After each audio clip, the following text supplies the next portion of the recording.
Então, boa noite, irmãos, mais uma vez. Agradeço a oportunidade para ministrar aqui a palavra nessa noite.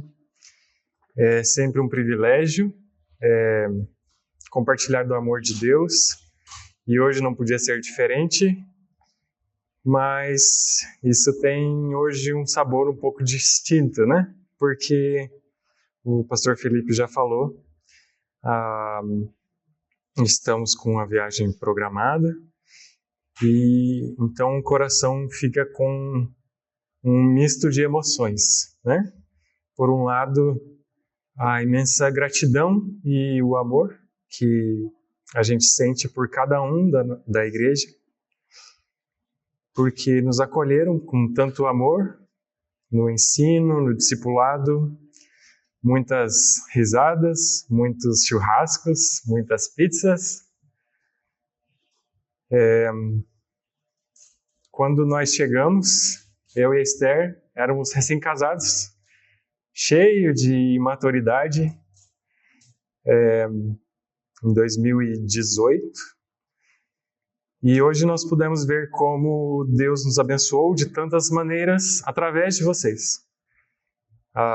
E tenho certeza que estar ao lado de vocês, buscando servir ao Senhor e adorar o Senhor juntos, tem um papel primordial. Em setembro de 2023, eu aderi ao programa de desligamento voluntário da Copel, e já nessa ocasião a gente tinha cogitado a hipótese de procurar empregos em outros locais. E embora eu não tenha sido desligado naquele PDV, na época eu já busquei o conselho do pastor Ari e do pastor João a respeito de uma eventual saída do Brasil. E como também é conhecimento de muitos dos irmãos, a minha situação de profissão aqui nesse ano que passou se agravou, estando desempregado. Aí também muitas portas se fecharam em Curitiba, sem poder trabalhar na minha área por mais um ano. Foi imposta uma quarentena pelo meu antigo emprego, né? E na semana anterior ao Natal, eu recebi uma proposta para trabalhar em Portugal em um emprego para um contrato de 1 ano e meio.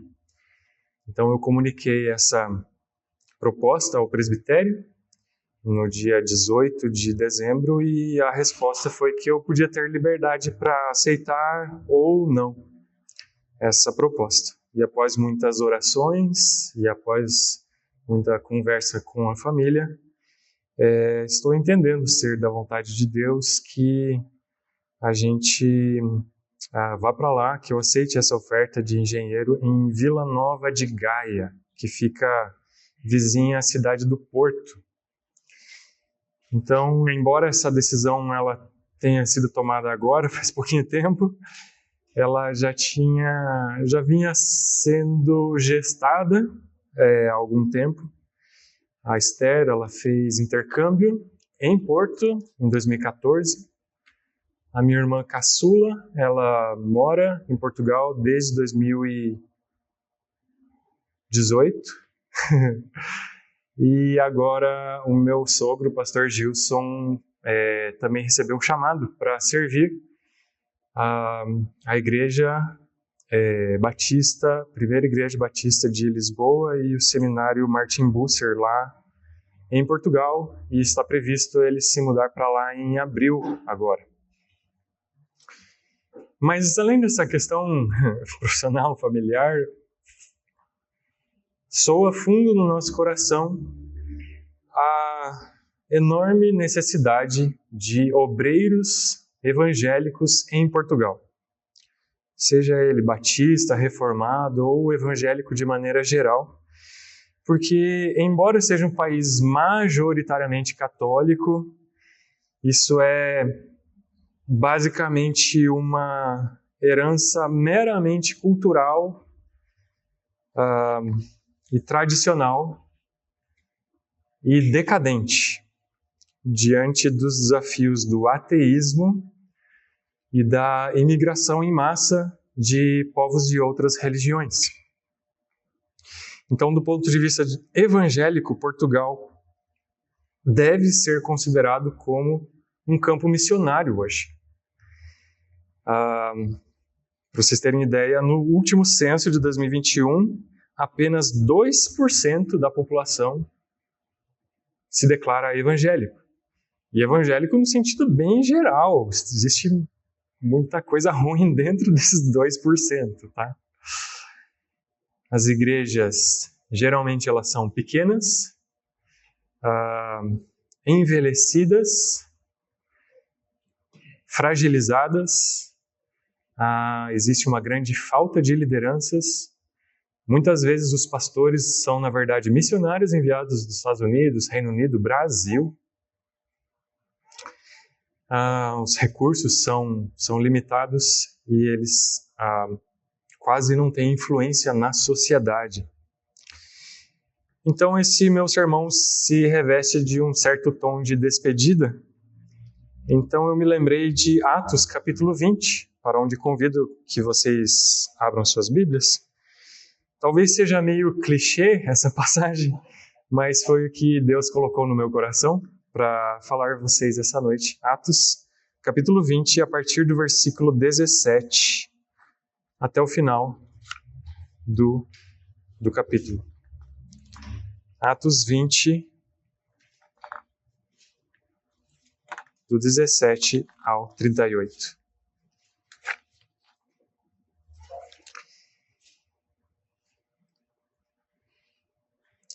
De Mileto, Paulo enviou uma mensagem a Éfeso, pedindo aos presbíteros da igreja que se encontrassem com ele. E quando chegaram, Paulo lhes disse: Vocês sabem como me conduzi entre vocês em todo o tempo, desde o primeiro dia em que entrei na província da Ásia, servindo o Senhor com toda humildade, com lágrimas e com as provações que me sobrevieram pelas ciladas dos judeus. Vocês sabem que jamais deixei de anunciar o que fosse proveitoso e de ensinar isso a vocês publicamente e também de casa em casa, testemunhando também a judeus, como a gregos, o arrependimento para com Deus e a fé em nosso Senhor Jesus Cristo. E agora, impelido pelo Espírito, vou para Jerusalém não sabendo o que ali vai me acontecer, exceto que o Santo Espírito, de cidade em cidade, me assegura que prisões e sofrimentos estão à minha espera. Porém, em nada considero a vida preciosa para mim mesmo, desde que eu complete a minha carreira e o ministério que recebi do Senhor Jesus, para testemunhar o Evangelho da graça de Deus. E agora eu sei que todos vocês, em cujo meio passei pregando o Evangelho, pregando o reino, não mais verão o meu rosto. Portanto, no dia de hoje, testifico diante de vocês que estou limpo do sangue de todos, porque jamais deixei de lhes anunciar todo o plano de Deus. Cuidem de vocês mesmos e de todo o rebanho no qual o Espírito Santo os colocou como bispos para pastorearem a igreja de Deus, a qual ele comprou com o seu próprio sangue.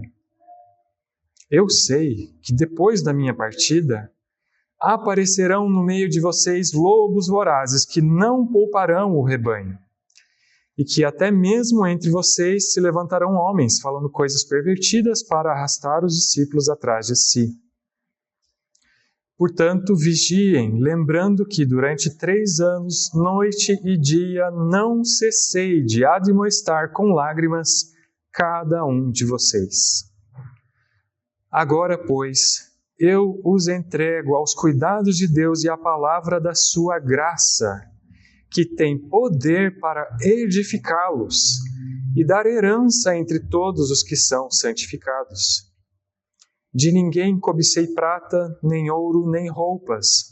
Vocês mesmos sabem que essas minhas mãos serviram para o que era necessário a mim e aos que estavam comigo. Em tudo tenho mostrado a vocês que, trabalhando assim, é preciso socorrer os necessitados e lembrar das palavras do próprio Senhor Jesus. Mais bem-aventurado é dar do que receber. Tendo dito isso, ajoelhando-se, Paulo orou com todos eles. Então houve grande pranto entre todos, e, abraçando Paulo, o beijavam, entristecidos especialmente pela palavra que ele tinha dito, que não mais veriam o seu rosto. E eles o acompanharam até o navio. De começo, já quero esclarecer que quando eu escolhi esse texto, eu não quero me comparar com o apóstolo Paulo. Eu não sou digno nem de desatar as sandálias dos pés dele. E também eu não acredito que se aplique a profecia do versículo 25. Eu realmente espero ver os irmãos novamente, tá? Paulo, como apóstolo, ele pôde profetizar isso. E eu não tenho esse dom.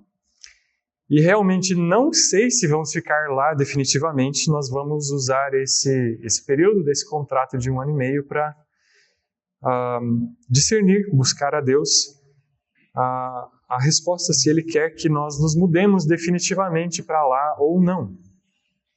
Senão a gente retorna. Mas mesmo que, por hipótese, venha a ser definitivo, mesmo assim eu quero voltar e ver a face de vocês outras vezes, tá bom? Então, embora exista algum paralelo na situação, entendam que é um paralelo bem fraco, tá? Removidas estas pedras de tropeço, vamos então ao texto. Estamos aqui provavelmente no ano 57. Paulo está terminando a sua terceira viagem missionária rumo a Jerusalém. Mas ele, embora não quisesse perder tempo viajando até Éfeso mais uma vez, porque ele já tinha passado ali na terceira viagem missionária, ele queria chegar em Jerusalém antes do Pentecostes. Então, ele resolveu mandar chamar os presbíteros da igreja de Éfeso até a cidade de Mileto, que ficava a 48 quilômetros de distância dali. A igreja de Éfeso ela ocupava um lugar especial no coração de Paulo. Ele tinha chegado lá na sua segunda viagem missionária, por volta do ano 51. Na ocasião, ele ficou ali apenas brevemente, mas Deus conduziu para que ele voltasse na terceira viagem missionária. E foi, na verdade, o principal destino da terceira viagem missionária de Paulo. Ele ficou em Éfeso mais tempo do que temos registrado que ele tenha permanecido em qualquer outra cidade de suas viagens missionárias. Cerca de 3 anos, ensinando diariamente, formando líderes, consolidando uma igreja madura, mesmo em meio à forte oposição que ali eles enfrentaram. E Éfeso era um dos maiores centros religiosos e comerciais do mundo romano. A partir dali, o evangelho se espalhou por toda a província da Ásia. E embora essa tenha sido a última vez que ele esteve pessoalmente com eles, ele ainda escreveria a carta aos Efésios quando ele esteve preso em Roma por volta do ano 62. Nesse trecho aqui de hoje, eu proponho 3 pontos para nós meditarmos essa noite.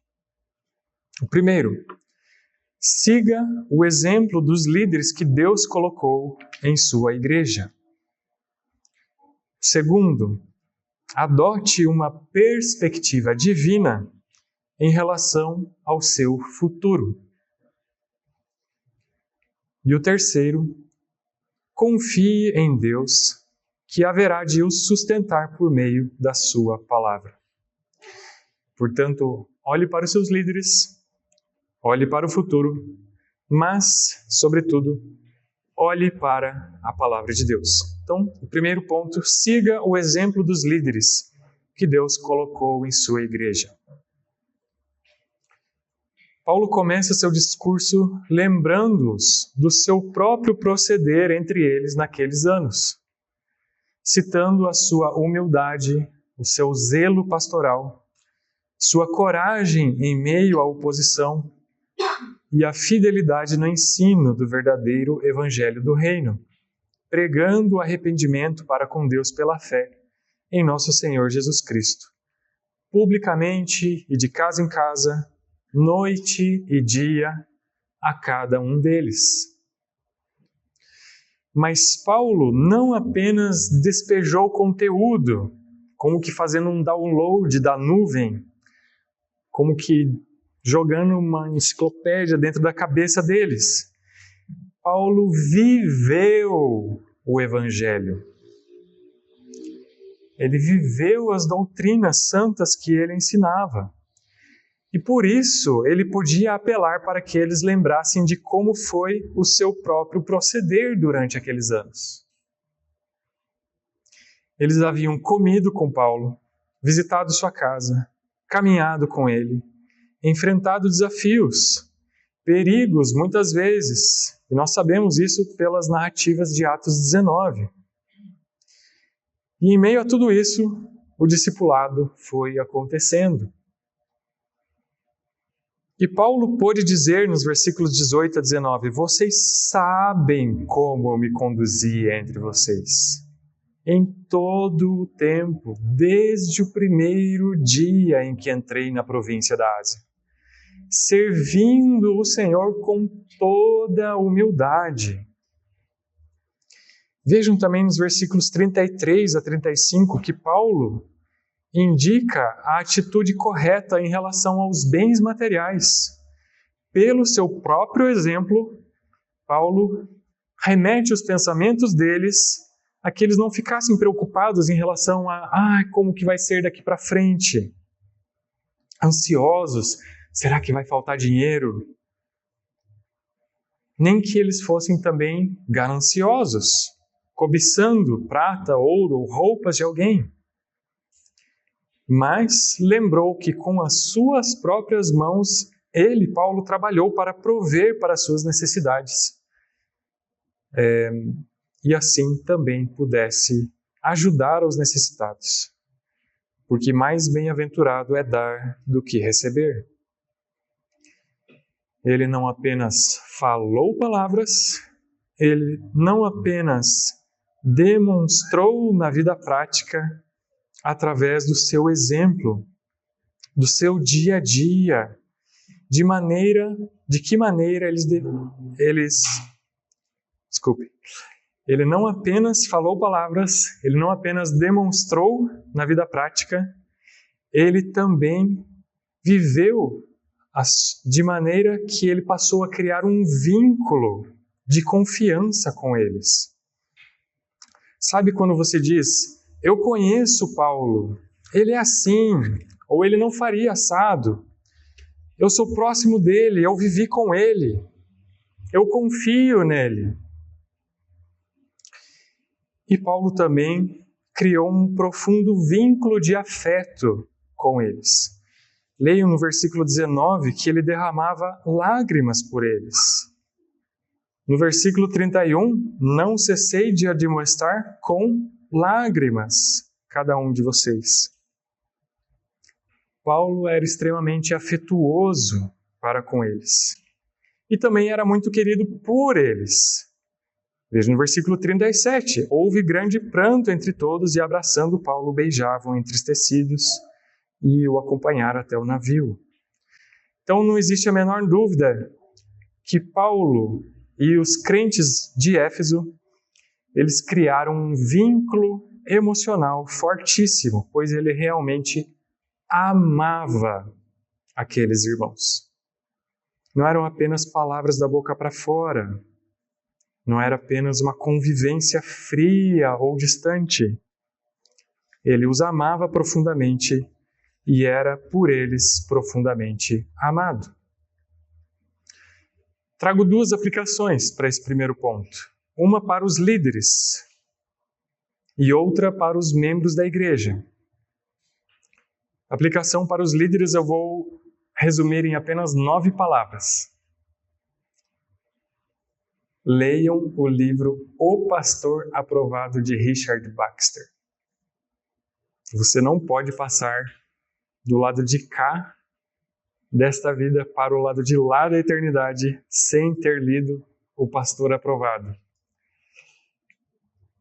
É um clássico puritano em que Richard Baxter desenvolve o versículo 28. Cuidem de vocês mesmos e de todo o rebanho no qual o Espírito Santo os colocou como bispos, para pastorearem a igreja de Deus, a qual ele comprou com o seu próprio sangue. A segunda aplicação para os membros está baseada no versículo 31. Lembrem dos líderes que Deus colocou em sua igreja. Observem atentamente o seu proceder. Aprendam com eles. Imitem-nos. Claro, à medida em que eles estejam obedecendo às palavras da Escritura. Imitem a diligência e a generosidade deles. Prestem atenção no que eles ensinam. Suguem o máximo que puderem. Porque foi Deus quem os colocou. E foi para isso que os dispôs conforme sua sabedoria na jornada de cada um de vocês. Aprenda a ser discípulo, a ser um imitador dos santos que Deus instituiu no sagrado ofício na tua congregação local. Honre a Deus quando honra aos homens falhos e limitados e cheios de defeito que Ele misericordiamente está colocando em sua santa igreja através dos séculos. No ano que encerrou, eu tive a oportunidade de reencontrar, depois de muitos anos, o homem que foi o meu pastor desde que eu nasci até mais ou menos os 15 anos de idade. Pastor Florentino. E como foi bom lembrar daquele homem fiel a Deus, que tanto me ensinou, e pude aprender muito através do seu exemplo, semana após semana. E foi um momento tocante, tomar um café com ele, cantar as músicas favoritas dele, orar com ele. O pastor Tino, como a gente chamava ele, não era perfeito. Claro que não. Paulo não era perfeito. Ele foi perseguidor da igreja. Ele carregava cartas com autorização para prender e matar os discípulos do Senhor. Ele consentiu no apedrejamento de Estevão. Mas Deus usou ele para edificar a vida dos irmãos de Éfeso por aqueles anos. E Deus tem colocado homens imperfeitos para edificar a sua vida hoje aqui. E o que você tem feito com isso? Você tem orado por eles? Você tem abençoado a vida deles? Você tem se submetido à autoridade deles? Você tem procurado aprender com eles? Você tem sido intencional no discipulado com eles? Olhem para os líderes que Deus tem colocado sobre sua igreja. Segundo ponto, adote uma perspectiva divina em relação ao seu futuro. No versículo 22, Paulo afirma que não sabia o que aconteceria com ele agora que estava indo para Jerusalém. Notem então, queridos, como o apóstolo Paulo, embora o Espírito Santo lhe assegurasse que prisões e sofrimentos estavam à sua espera, de cidade em cidade, mesmo assim, ele não murmurava, não desanimava, não reclamava. E ao invés de fugir ou de titubear, ele avançava. Um pouco para frente, em Atos 21, 10 a 14, nós vemos que um profeta chamado Ágabo profetizou que Paulo seria preso em Jerusalém. E os irmãos, ouvindo isso, rogavam que ele não fosse para Jerusalém. Mas ele respondeu: estou pronto não só para ser preso, mas até para morrer em Jerusalém, pelo nome do Senhor Jesus. Portanto, não resta dúvida de que conforto pessoal, sucesso aos olhos humanos, segurança e estabilidade, ou até mesmo a opinião dos outros, nada disso estava nas prioridades de Paulo em relação ao seu futuro. mas o que mais importava era a direção do Espírito Santo, como diz o versículo 22, e também Atos 19, 21.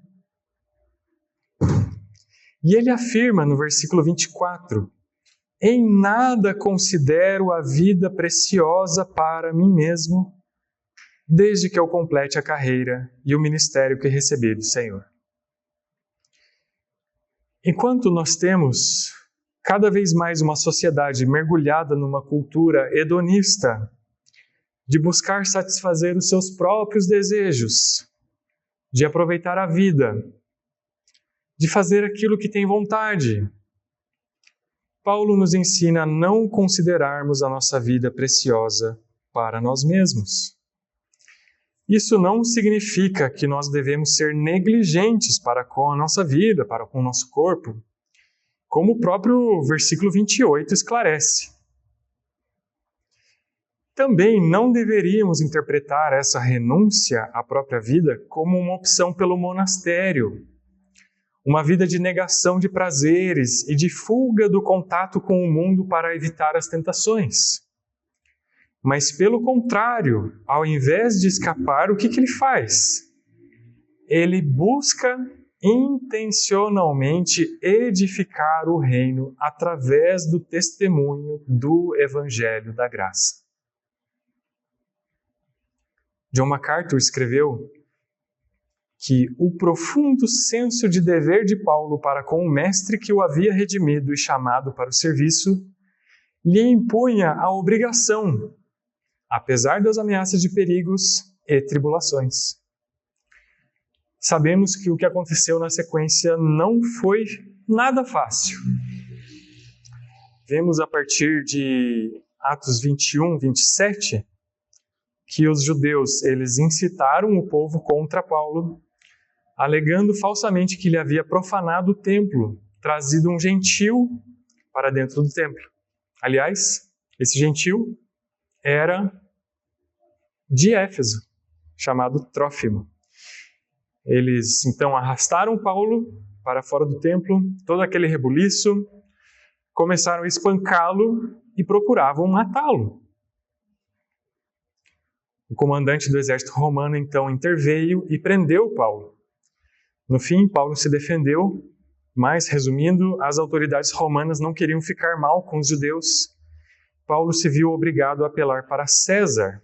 Ele tinha direito a isso pela cidadania romana.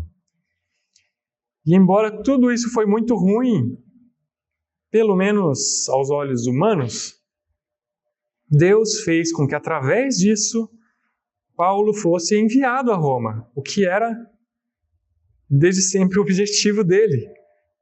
Vejam ali Atos 19, 21.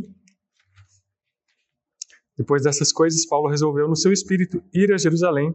Passando pela Macedônia e Acaia, ele dizia, depois de passar por Jerusalém, preciso ir também a Roma. Ele foi para lá, mas ele foi algemado. Mas o evangelho não estava algemado. Enquanto ele estava na prisão domiciliar, Paulo pôde pregar a Cristo, até mesmo para a guarda pretoriana, no período que lá esteve. E não só isso, é desse período que nós temos as cartas da prisão, as cartas de Efésios, Filipenses, Colossenses e Filemon, que nós temos nas nossas Bíblias. Então, de certa forma, o período que ele esteve preso acabou sendo usado por Deus para pregar na capital do império com a proteção dos soldados romanos.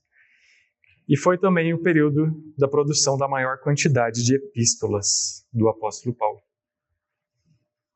Mas não apenas ele, Paulo, haveria de passar por dificuldades. Versículos 29 e 30. Lobos vorazes haveriam de se levantar entre o rebanho da igreja de Éfeso, distorcendo a verdade, a fim de conquistar seguidores. Portanto, veja o alerta aqui em relação aos falsos mestres. Nós necessitamos estar vigilantes para com essa ameaça que sempre nos ronda. E sabemos que essa advertência acabou se tornando uma profecia cumprida, na real, na realidade ali na igreja de Éfeso. Em 1 Timóteo, capítulo 1, Paulo escreve a Timóteo, que estava em Éfeso, por causa de certas pessoas que estavam ensinando outra doutrina, fábulas e genealogias sem fim, pretendendo passar por mestres da lei, se desviaram e se perderam em discussões inúteis, tendo rejeitado a boa consciência, vieram a naufragar na fé. Entre esses estão Himeneu e Alexandre, os quais entreguei a Satanás para serem castigados, a fim de que aprendam a não blasfemar. Algumas décadas mais para frente, o apóstolo João escreveu a Éfeso, uma das 7 igrejas do Apocalipse. Apocalipse 2, versículo 2 e 3. Conheço as obras que você realiza, tanto o seu esforço como a sua perseverança. Sei que você não pode suportar os maus e que pôs à prova os que se declaram apóstolos e não são, e descobriu que são mentirosos. Você tem perseverança e suportou provas por causa do meu nome sem esmorecer. Portanto, irmãos, trago como aplicação aqui nesse segundo ponto que cada um de nós, ao olhar para o futuro, não fiquemos paralisados pelo medo. Não priorizemos as nossas próprias vontades egoístas. Não busquemos em primeiro lugar o nosso conforto, segurança, status, aprovação humana ou a melhora da nossa autoestima. Mas que ao invés disso busquemos a direção de Deus, aprendamos a obedecer à sua lei, observando atentamente os seus mandamentos.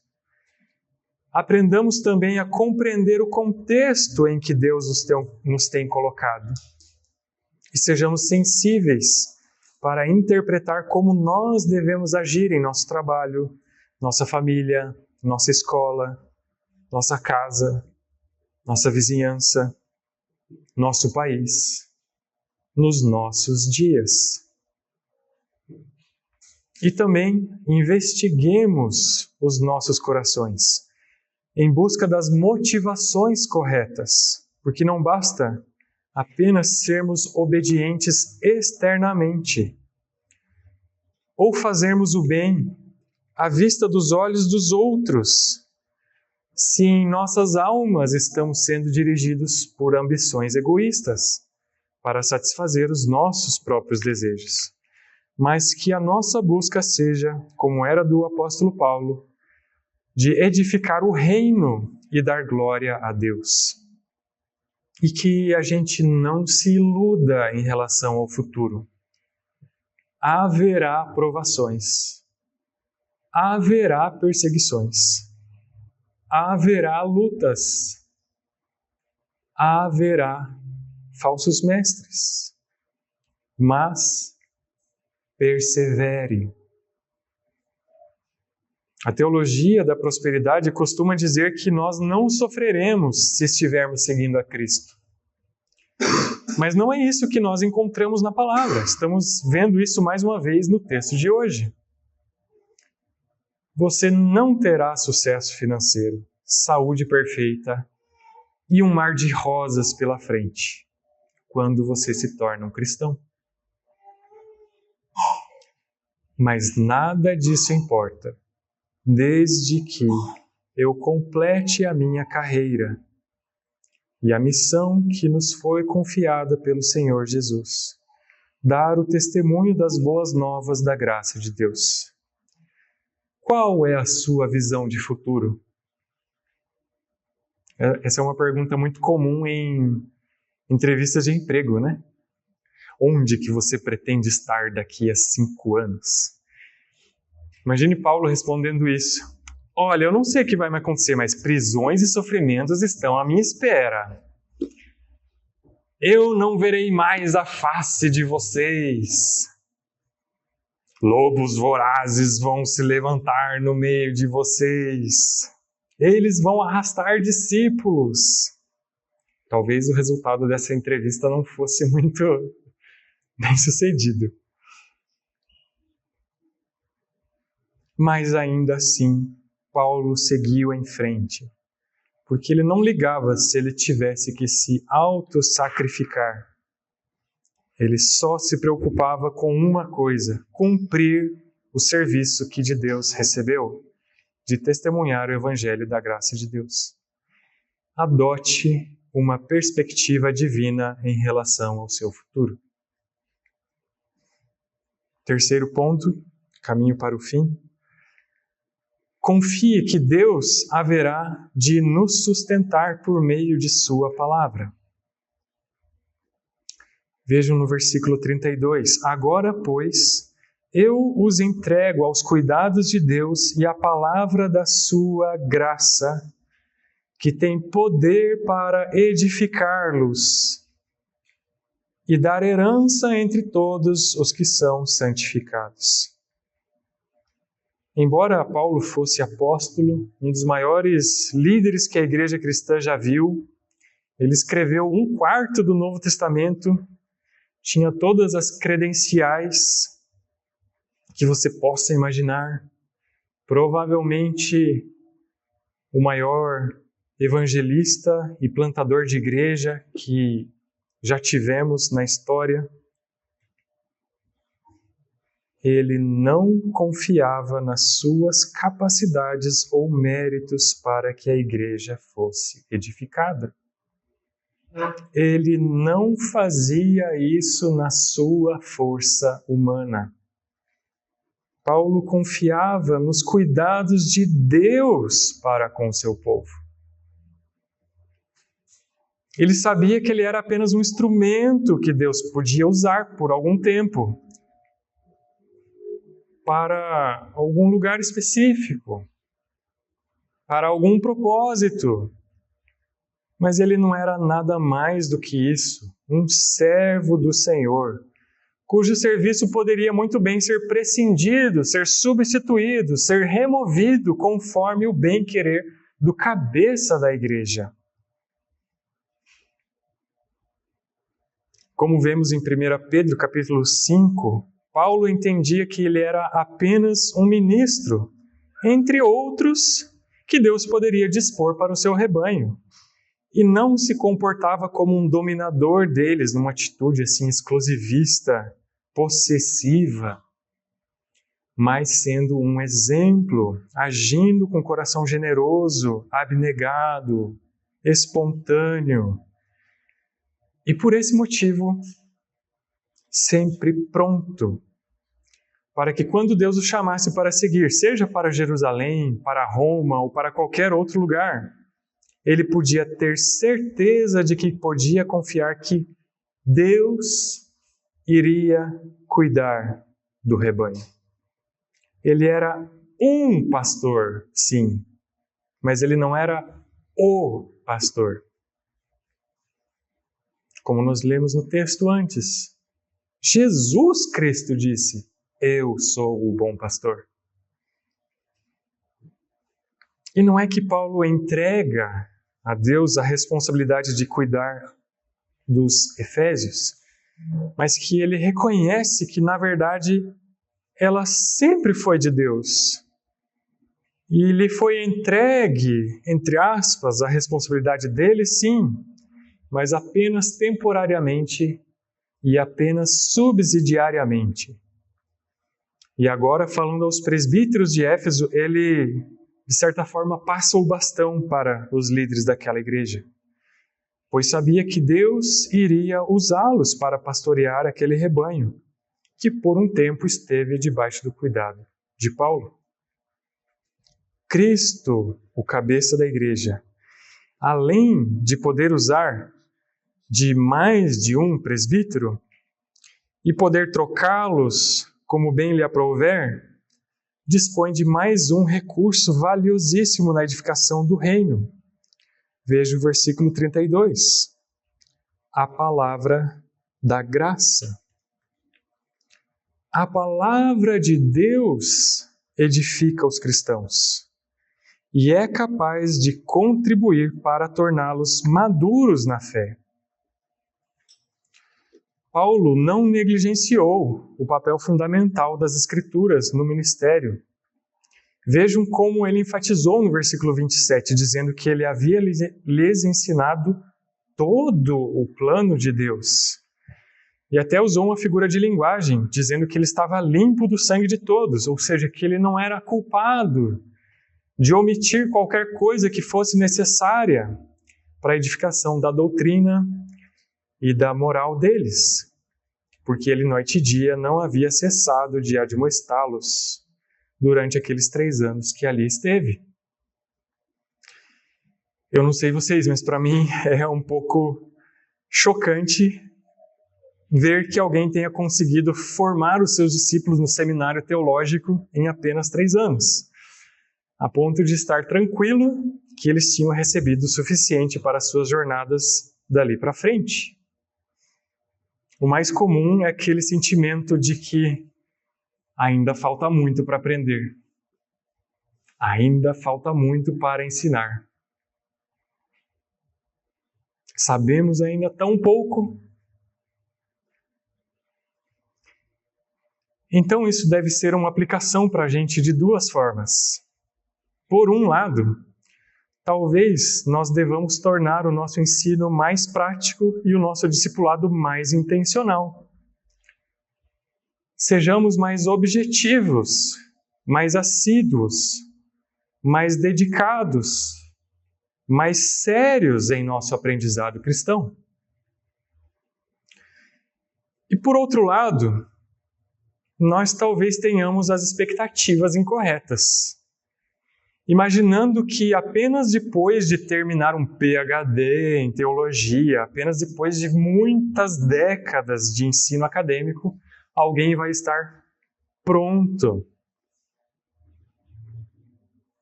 A gente nunca vai estar pronto. A gente nunca vai chegar lá.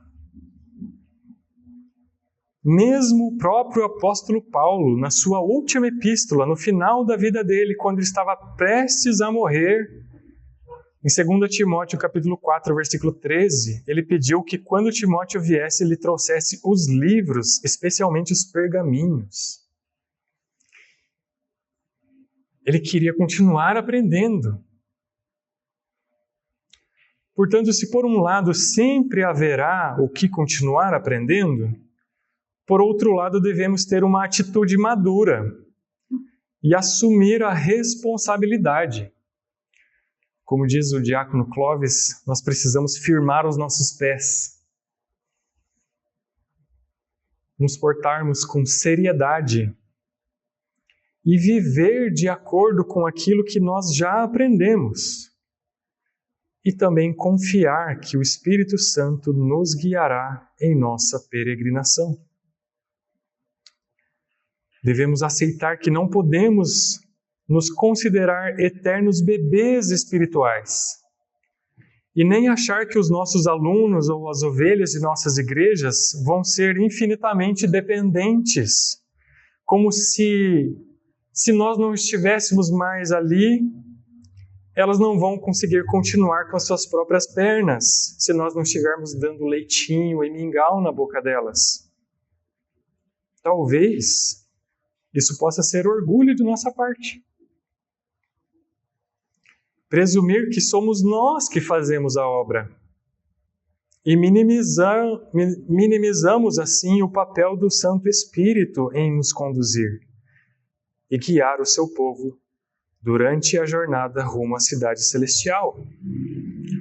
E assim nós negligenciamos o papel do Supremo Pastor, ele que é o verdadeiro bom pastor, que apacenta o seu rebanho e que nos garante que não deixará que nenhuma de suas ovelhas haverá de escapar de suas mãos amorosas, cravejadas pela cruz. Cristo comprou a igreja de Deus com o seu próprio sangue, como diz o versículo 28. E ele não vai permitir que aqueles que pertencem ao seu rebanho se percam. Para isso, ele usa de homens fracos e imperfeitos, que ele chama aos sagrados ofícios de presbíteros e diáconos. Mas estes homens, eles passam.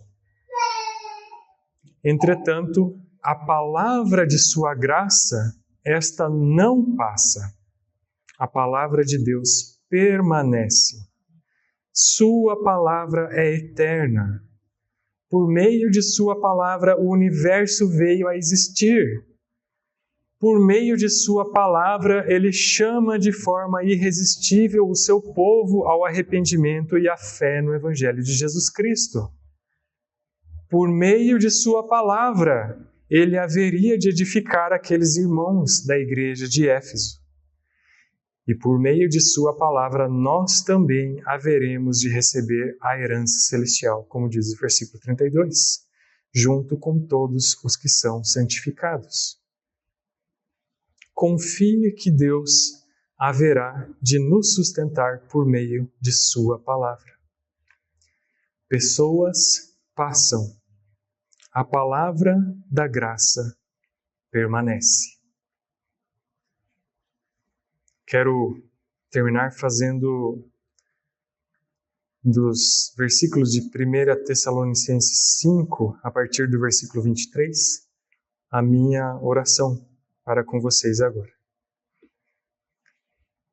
O mesmo Deus da paz os santifique em tudo, e que o espírito, a alma e o corpo de vocês sejam conservados íntegros e irrepreensíveis na vinda de nosso Senhor Jesus Cristo.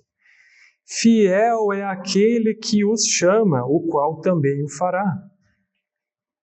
Irmãos, orem também por nós. A graça de nosso Senhor Jesus Cristo esteja com vocês. Amém.